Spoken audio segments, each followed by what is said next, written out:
اعوذ باللہ من الشیطان الرجیم بسم اللہ الرحمن الرحیم السلام علیکم ورحمۃ اللہ وبرکاتہ۔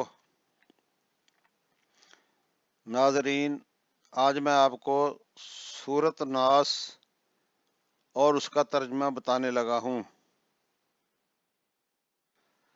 بسم اللہ الرحمن الرحیم۔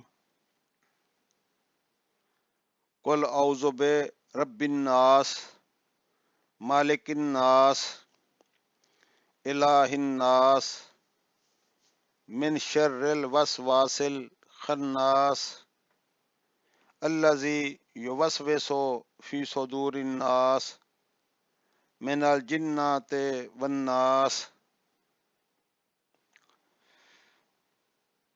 اس کا ترجمہ یہ ہے کہ شروع اللہ کے نام سے جو نہایت مہربان رحم والا ہے۔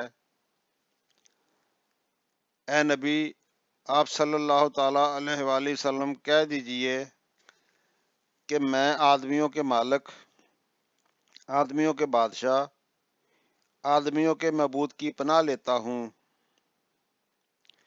وسوسہ ڈالنے والے، پیچھے ہٹ جانے والے کے شر سے، جو لوگوں کے دلوں میں وسوسہ ڈالتے ہیں، خواہ وہ جن ہوں یا آدمی۔ آمین یا رب العالمین۔ وما علینا الا البلاغ المبین۔